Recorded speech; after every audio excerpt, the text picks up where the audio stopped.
Filho meu, não te esqueças dos meus ensinos e o teu coração guarde os meus mandamentos, porque eles aumentarão os teus dias e te acrescentarão anos de vida e paz. Não te desamparem a benignidade e a fidelidade atas ao pescoço. Escreve-as na tábua do teu coração, e acharás graça e boa compreensão diante de Deus e dos homens. Confia no Senhor de todo o teu coração, e não te estribes no teu próprio entendimento. Reconhece-o em todos os teus caminhos, e Ele endireitará as tuas veredas. Amém. Vamos orar, queridos, mais uma vez. Peça ao Senhor que em graça ilumine o teu coração, para que a palavra ali seja aplicada, que a palavra seja pregada. Vamos orar, irmãos.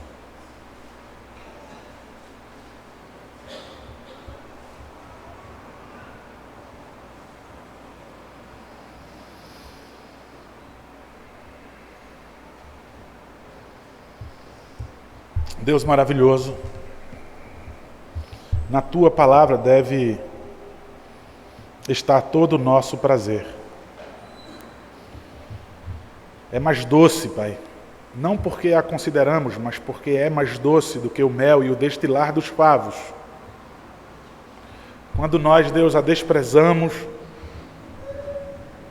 temos em vista a sentença, Pai, terrível para as nossas vidas. Ao não ouvirmos a tua voz, Pai, revela tamanha insensatez que gerará a perdição, Pai, a aflição, a angústia, a destruição. Então, Pai, diante da tua palavra, diante dos teus conselhos, diante da tua lei, ensina-nos, Deus, como um Pai amoroso, como um Pai cheio de autoridade, um Pai verdadeiro, puro, ensinando a seus filhos. Ó Deus, com o teu Santo Espírito, alarga os nossos ouvidos, rasga nosso coração, Pai, para que a tua palavra toda, Pai, possa ser absorvida pelo nosso coração e assim estejamos cada vez perfeitamente habilitados para toda boa obra. É assim que nós queremos ser, Pai, encontrados diante do Senhor. Para a glória do teu santo nome, Pai, para todo sempre. Em Cristo Jesus nós oramos. Amém. Queridos, observe a repetição desde o capítulo 1 da expressão filho meu. Capítulo 1, versículo 8. Filho meu, ouve o ensino do teu pai e não deixes a instrução da tua mãe. Depois no versículo 10 ainda do capítulo 1. Filho meu, se os pecadores querem seduzir-te, não o consintas. E aí depois no versículo 15, filho meu, não te ponhas a caminho com eles, guarda das tuas veredas os pés. E aí, queridos, segue-se ainda mais vezes a expressão filho meu, inclusive no capítulo 2, no versículo 1. Filho meu, se aceitares as minhas palavras e esconderes contigo os meus mandamentos. Mais uma vez agora, queridos, capítulo 3, no versículo 1. A expressão filho meu. Nós sabemos que quando Salomão escreve essas palavras, e aí ele coloca como o destinatário seu filho, sabemos que não é para o seu filho Roboão, mas para toda Israel, equivalente a toda a igreja. Mas, queridos, a expressão filho meu já deveria fazer o nosso coração se inclinar submisso. Essa expressão filho meu já deveria trazer a ideia de que eu me aquieto. Veja, tira a ideia de um filho rebelde da sua mente, tá? Daquilo que o pai fala e ele já está relativizando. Nós devemos apagar essa ideia pecaminosa daquele filho que já escuta a voz do seu pai subestimando.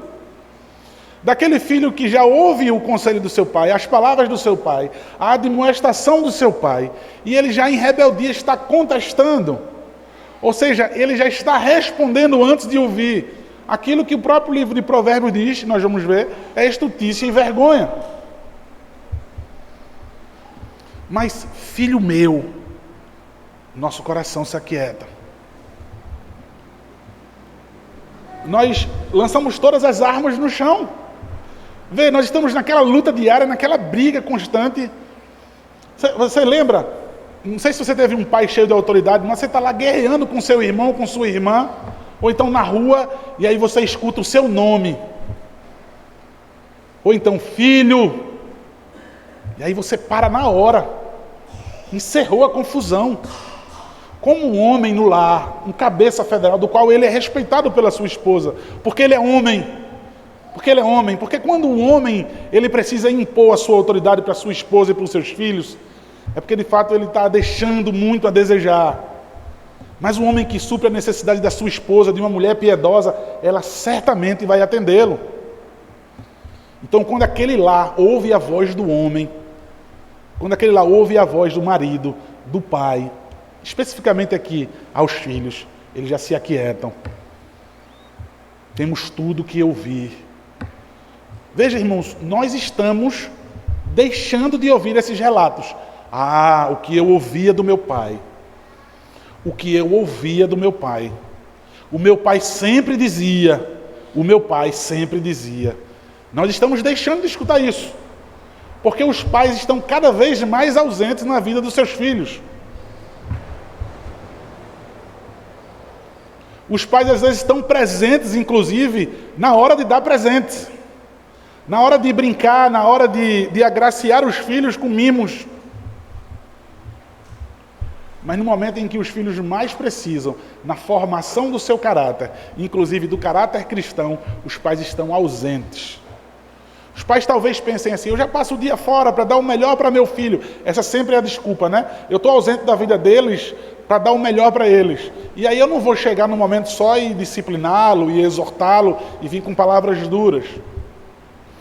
Então, por isso, nós estamos deixando de ouvir aquilo que praticamente agora é tido como cultural apenas. Ah, nós não escutamos isso mais porque o mundo deixou. Então, os nossos filhos vão crescer ouvindo o quê? A novela já dizia. Aquele artista dizia assim. Aquele filme dizia assim. Livros, então, é que... Vamos falar culturalmente, então. Hoje, a nossa sociedade, o nosso país, inclusive... é fraquíssimo em leitura. Então observe, a minha babá já dizia, a secretária lá de casa dizia, eu tenho escutado isso, irmãos. Eu tenho escutado isso, crianças que têm sido ensinadas pela babá, pela secretária.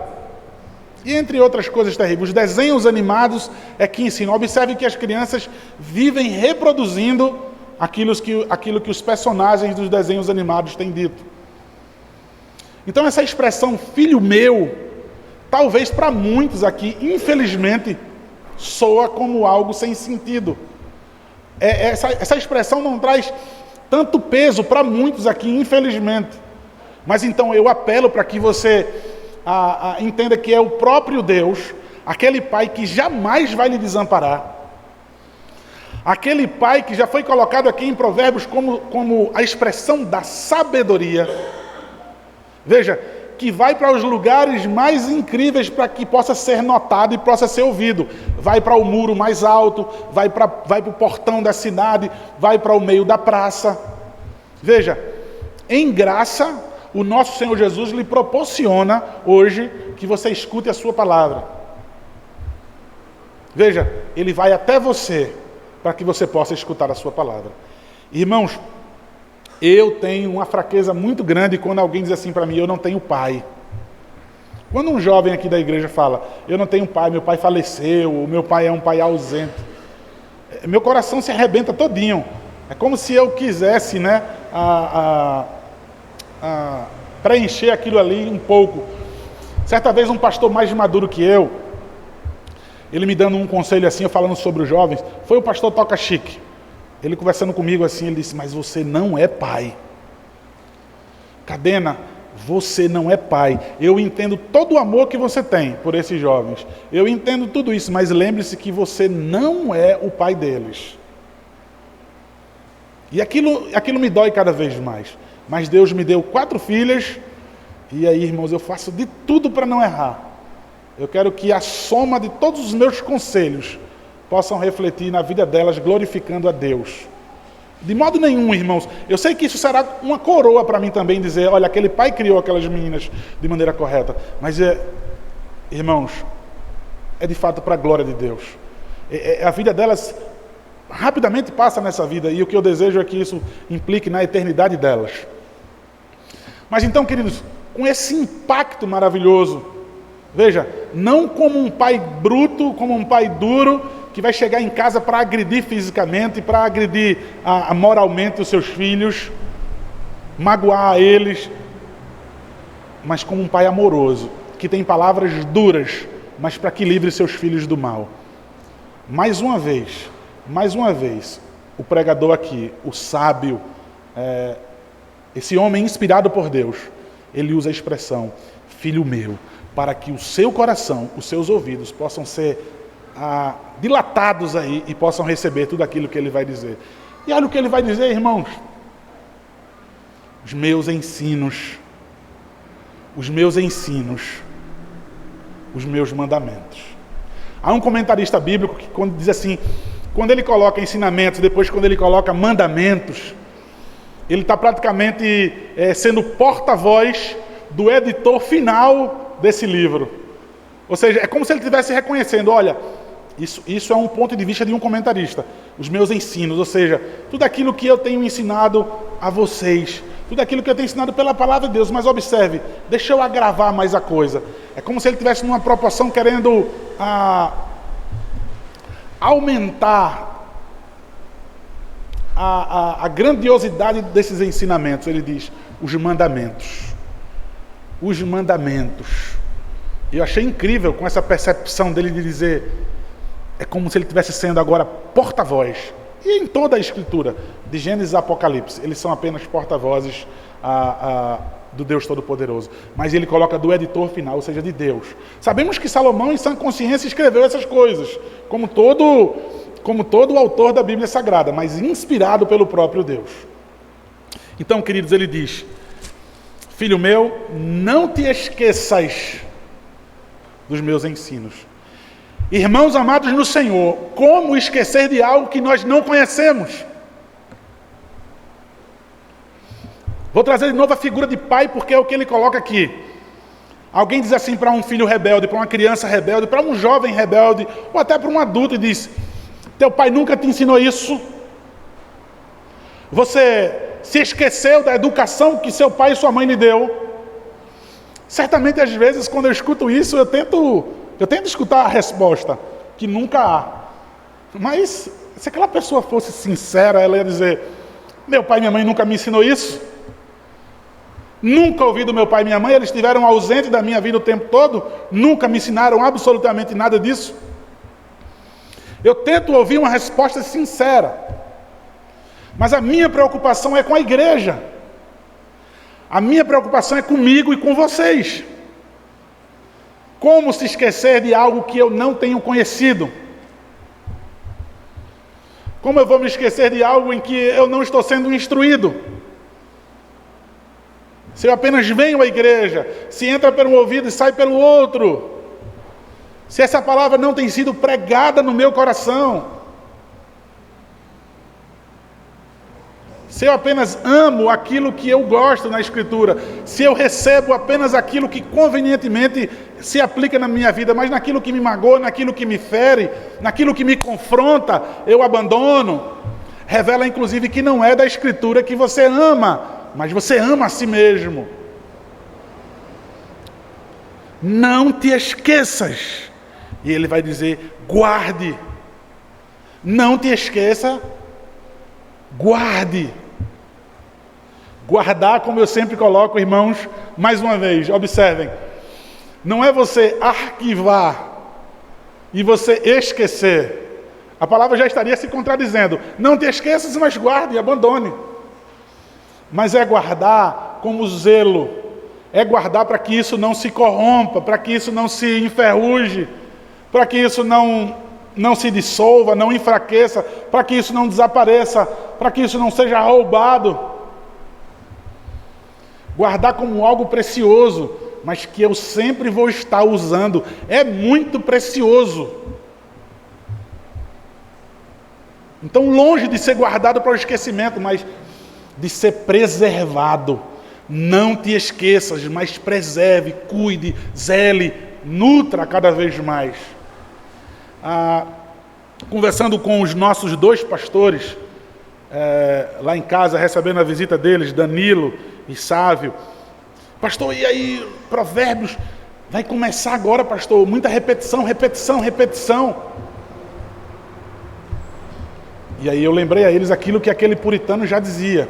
Porque ele estava dizendo, como é que o senhor vai fazer com tantas repetições? Já dizia o puritano. Quando alguém comentou, fez o seguinte comentário. Ele repete muito a mesma coisa, aquele pregador. Ele disse, é porque eu estou batendo em portas fechadas. Veja, a palavra do Senhor, propositalmente, filho meu, não desobedeça, não desobedeça, não desobedeça. Todo o ensino, lá em casa, no culto doméstico diário, sempre está voltado à glória do nosso Senhor Jesus Cristo, mas a obediência a Ele, a devoção a Ele, o amor a Ele. Tudo vai redundar nisso, incluso na glória do nosso Senhor Jesus Cristo, a obediência. Veja, eu vou voltar várias vezes, a palavra do Senhor, a sabedoria, ela vai voltar várias vezes para falar a mesma coisa, porque ela bate na porta do seu coração e ela não ouve o ecoar de uma resposta. Eis-me aqui. Entre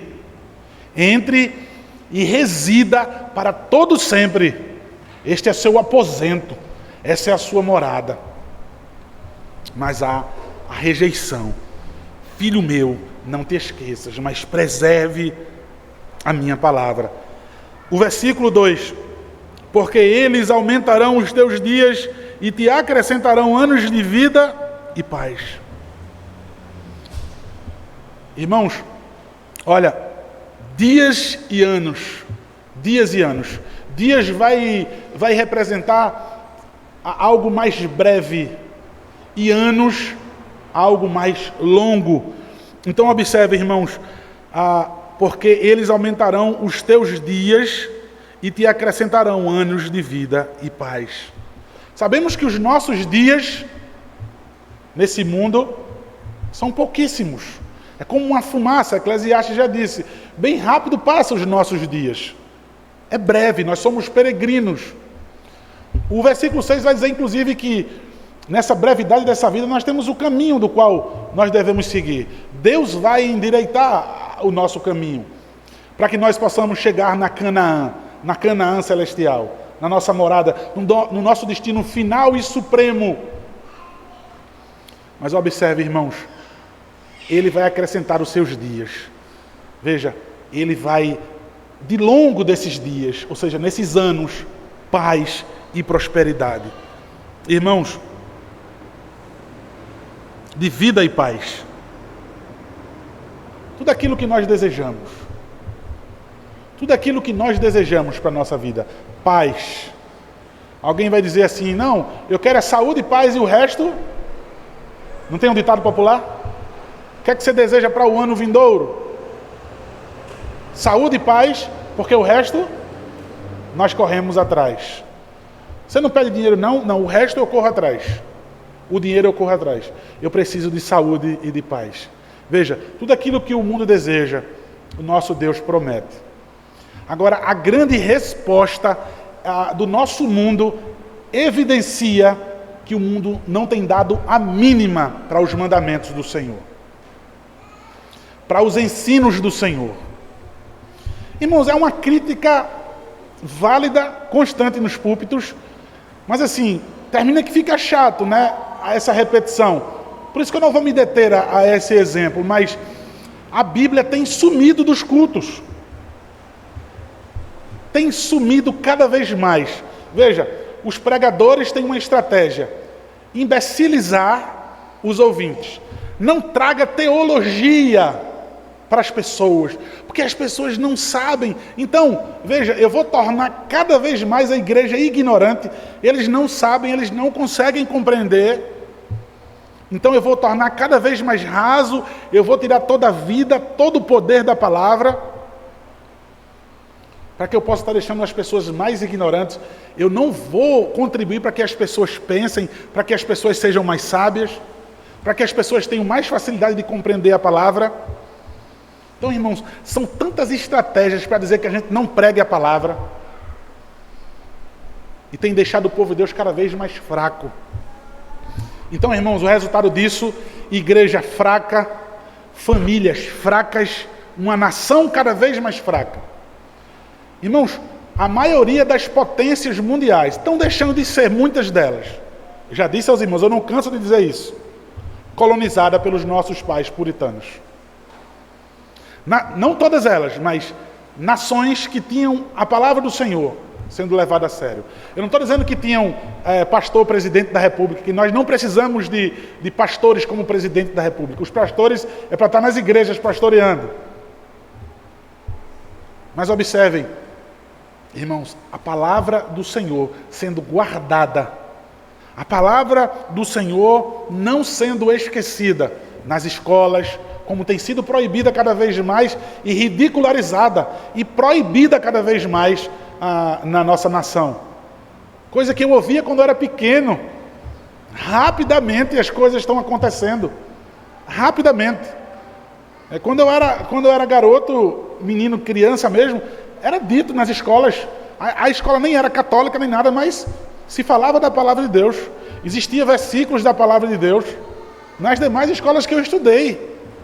Hoje, ela tem sido cada vez mais proibida e a imoralidade tem sido cada vez mais aceita.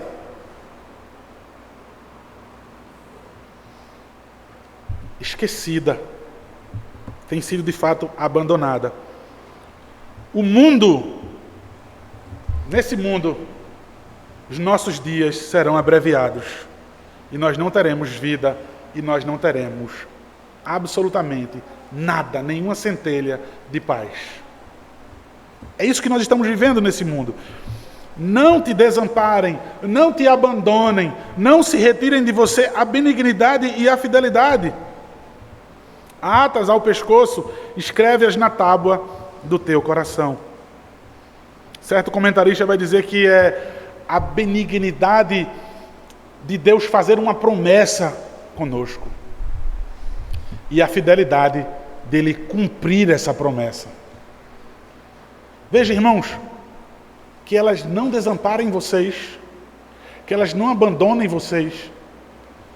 Irmãos, ainda que, veja, observe, ainda que um comentarista pense dessa maneira, a benignidade de Deus fazer uma promessa com um povo infiel, com um povo mau, com um povo murmurador, com um povo que constantemente esquece e abandona a sua palavra, e a fidelidade dele cumprir essa promessa, ainda que seja entendida por alguém assim, e ainda que diga assim, não, o texto está falando o tempo todo das coisas do homem, está falando sobre o homem ser fiel e do homem ser benigno, ainda que se entenda assim, irmãos.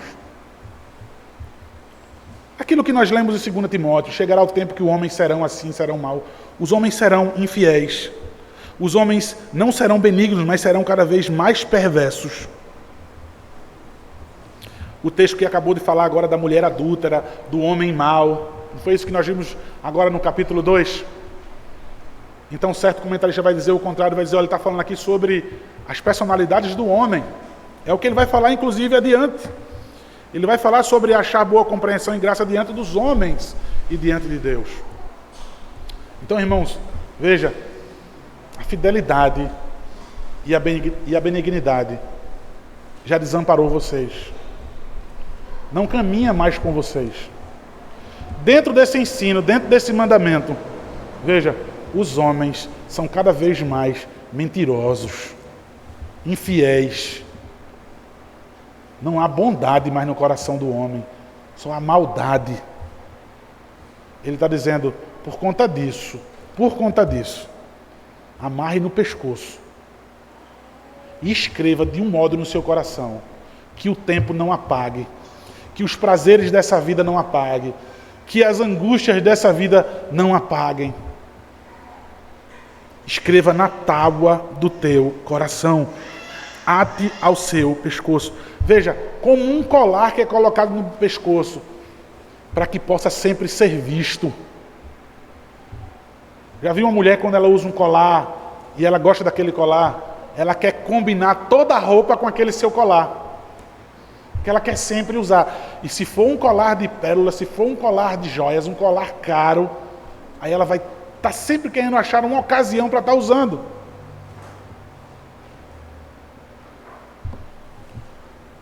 Vai estar sempre num lugar onde vai ser visto e vai ser lembrado. Num lugar onde não apague, nas tábuas do teu coração. O versículo 4 diz: e acharás graça e boa compreensão diante de Deus e dos homens. Veja, se você não esquecer, se você preservar essa palavra, se ela estiver em constante uso, em destaque na sua vida, diante de Deus e dos homens, vai ser a mesma visão, vai ser o mesmo olhar. Irmãos, nós já vimos a facilidade com que a graça, com que a benignidade, com que a fidelidade, ela pode me desamparar. Com que facilidade, irmãos? Agora ele está dizendo, olha,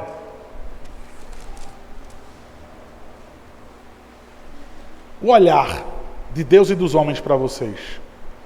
Irmãos, isso é tão incrível, porque nós podemos nos expor ao mundo de uma maneira, nós podemos nos esconder, nós podemos usar a nossa máscara. Lembra do que significa a palavra hipocrisia, da máscara que se usava nas festas entre os gregos? Daí que surgiu a palavra hipocrisia, você se escondia atrás daquela máscara. O mundo hoje consegue se esconder muito bem. É difícil, irmãos. Veja, muitas vezes você convive com uma pessoa e você diz assim, agora que eu estou conhecendo aquela pessoa. Agora que ela se revelou. Eu confiei tanto tempo naquela pessoa. Eu me devotei tanto àquela pessoa no meu coração. Eu amei tanto, tratei com tanto carinho, com tanto zelo. E aquela pessoa era apenas uma mentirosa. Veja, apenas de mentia ela foi revelada. Diante de Deus você não se esconde. Diante dos homens também durante muito tempo não. Diante dos homens também, mas veja, você vai achar boa compreensão diante de Deus e dos homens. Sabe uma coisa que eu já ouvi muitas vezes? Veja, por fora é um conceito seu, por dentro é uma personalidade minha. Ele vai dizer aqui, ó, não te estribes no teu próprio coração, no teu próprio conhecimento, no teu próprio conceito, no teu próprio achismo. Aquela história de dizer, eu não me acho assim, eu não sou isso. Isso é você que está dizendo. Eu tenho uma personalidade, não é você que vai dizer quem eu sou e tal. Irmãos, todo crente, ele deve se preocupar com o que o mundo acha dele. Eu não estou nem aí para o que as pessoas acham de mim. Todo cristão, ele deve se preocupar com o que o mundo acha dele. Tem limite nisso, tá? Se o mundo acha você isso e aquilo outro, porque você preserva os mandamentos do Senhor, porque você preserva o ensino da sua palavra, aí tudo bem, tá? Deixa o mundo te perseguir, como nós vimos agora em 2 Timóteo. Quem quiser viver piedosamente em Cristo Jesus, vão ser perseguidos. Mas observe, irmãos, se você guardar esses ensinos, o mundo não vai ter o que dizer de vocês. Veja, notem bem, se vocês guardarem esses ensinos, esses mandamentos, o mundo vai fazer que nem os sátrapas de Daniel. Vamos procurar alguma coisa para incriminar esse cara. Imagina, se reunir os ímpios na fofoca, se amontoam, fazem os grupinhos, vamos procurar alguma coisa na vida daquela pessoa. não tem nada para acusarmos Daniel, a não ser se nos apegarmos à lei do Deus dele. Vamos mexer na lei do Deus dele. Aí sim, a gente vai provocá-lo, a gente vai achar um defeito. Vamos colocar ele para cultuar, para adorar uma imagem. Aí ele vai se negar a fazer isso, porque nós vemos que 3 vezes ao dia ele está lá fazendo o seu culto doméstico. 3 vezes ao dia ele de joelho está lá orando ao Senhor, virado para Jerusalém, ou seja, onde estava o templo. Você vai achar boa compreensão do mundo, os olhos do mundo e os olhos de Deus, da qual você não escapa. E, irmãos, confesso que eu noto que algumas pessoas são mergulhadas no engano, na mentira, que elas acham, inclusive, que Deus não está vendo, ou elas acreditam nas suas próprias mentiras.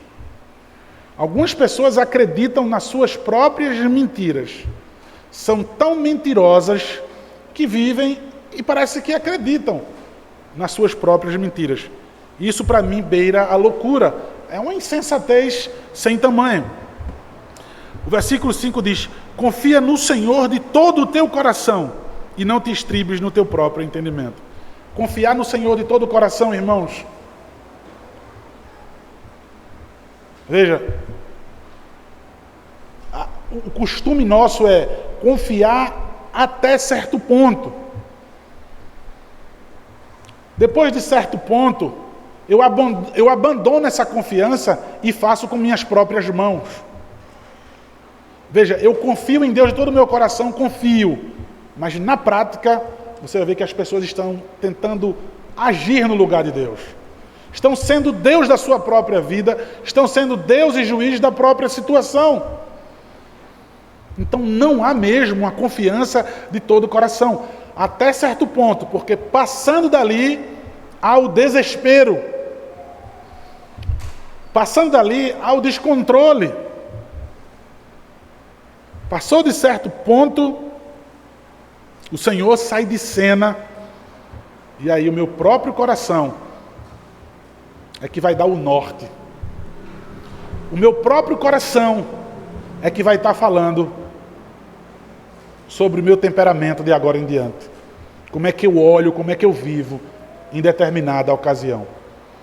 Veja, você deve confiar no Senhor de todo o teu coração.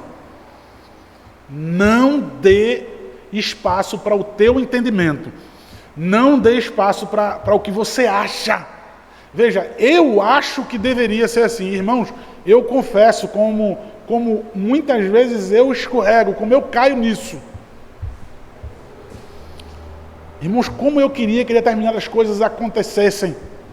E depois eu paro para pensar, eu ia ter prazer em ver aquilo acontecer. Eu não estou pensando na glória de Deus.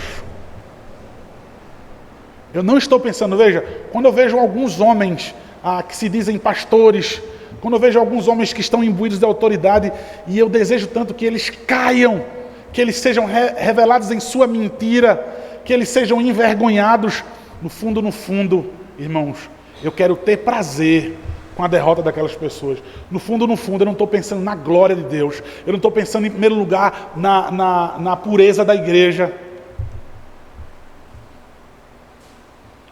Mas eu tenho que me aquietar e dizer: Pai, eu sou teu filho.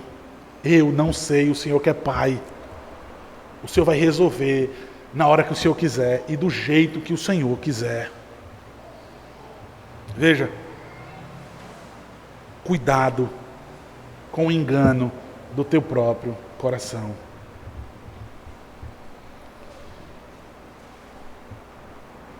Reconhece, o versículo 6 vai dizer, versículo último, irmãos, em todos os teus caminhos, e Ele endireitará as tuas veredas. Reconhece-o em todos os teus caminhos e Ele endireitará as tuas veredas. Eu só queria saber qual o caminho nessa vida eu deveria seguir. Qual é a trilha correta? Irmãos, nós desejamos, pelo o nosso coração, pelo nosso entendimento, já disse, tome cuidado com ele, não te estribes. para que você não se perca no seu próprio entendimento. Não tomem atalhos. Olha, existe um caminho mais curto, existe um caminho alternativo. Eu tenho um programa, né, de mapa de aplicativo de celular, o Waze. O outro também, né? Não estou fazendo boa propaganda, nem seja lá qual for. Que alguém diz assim, rapaz, esse aplicativo me colocou numa bocada, me colocou num lugar horrível. Eu já vi várias pessoas testemunhando isso. Eu fui dar uma palestra no Rio de Janeiro e os 2 pastores que eu estava colocou esse aplicativo, um dos caminhos alternativos, foi parar num lugar horrível mesmo. No meio dos matos, era uma estrada de barro, horrível. E o que a gente ouve dizer muito aqui no Rio de Janeiro, acontece isso aos montes. Há ali uma armadilha de bandidos. Tudo indica que aquilo era, mas o Senhor nos livrou. Terrível o lugar onde nós entramos, para achar o aeroporto. Nós não devemos procurar atalhos. Nós não devemos procurar caminhos alternativos. Irmãos, observem. Reconhece-o em todos os seus caminhos. Como eu já disse outra vez, não é colocar Deus em primeiro lugar, porque isso é óbvio. Em primeiro lugar está Deus, depois está a minha família, depois está o meu emprego, depois isso, aquilo, outro. Isso é óbvio. O Senhor deve estar em todos os lugares da tua vida. O Senhor deve estar em todos os teus planos, sejam eles profissionais, sejam eles recreativos, sejam os momentos de descanso, sejam as aflições, sejam as depressões, as ansiedades, nas vitórias. Veja, reconheça o Senhor em todos esses lugares da tua vida. É porque essa ideia de colocar em primeiro, parece que no segundo lugar ele não está, né? Mas em todos os lugares. E ele vai endireitar o teu caminho. Sem que você busque forçosamente alternativas, outros meios. Porque, vejam, irmãos, o teu entendimento vai te proporcionar atalhos. Aí você vai ver, queridos, toda a desgraça daquilo que o mundo tem vivido hoje, porque tem buscado outros caminhos. Veja, irmãos, qual é o caminho correto? Veja, vai endireitar as nossas veredas. Qual é o caminho correto? Qual é a vereda correta? A palavra do Senhor. É o que o texto está dizendo. Meu filho, você vai andar bem. Você vai viver bem. Veja, seu caminho vai ser endireitado sempre. Ele está falando sobre a palavra de Deus. E o que foi que a própria palavra falou de si mesmo? Veja, quando a palavra de Deus encarnou, quando o verbo de Deus encarnou e virou homem, o que foi que ele disse? Eu sou o caminho, eu sou essa vereda perfeita, eu sou a verdade. Ele falou aqui sobre a fidelidade, ele falou aqui sobre os conselhos, ele falou sobre os mandamentos. Eu sou essa verdade, eu sou esse conselho, eu sou esse mandamento, eu sou esse ensino. E aquilo que vocês querem como paz e vida, eu sou essa vida. A palavra disse isso dela mesmo. Eu sou o caminho, a verdade e a vida. Irmãos, essas 3 coisas reveladas aqui com o autor de Provérbios, daquilo que eles criam como sendo uma promessa, e agora nós já temos a concretização. O Senhor Jesus Cristo em nós. Por que, queridos, não ouvi-lo? Por que não nos devotarmos de todo o nosso coração? Irmãos, nos rendermos diante do Senhor Jesus Cristo. Parar de procurar verdade em nós mesmos. Eu tenho cansado de me decepcionar com as pessoas. Porque eu fico aguardando nas pessoas a verdade que eu tanto esperei nelas. A gente tem que parar com isso, de buscar em tudo a verdade, mas de todo o nosso coração buscar a verdade do Senhor Jesus Cristo. De todo o nosso coração buscarmos essa vida tão esperada, tão desejada pelo mundo. Nós a temos, irmãos. Veja, ela está gritando no muro agora, numa praça, na porta da cidade. Ela está gritando agora dentro do teu coração. Veja, irmãos, esse caminho, pare de dar voltas. Creia no Senhor Jesus Cristo. Amém, irmãos?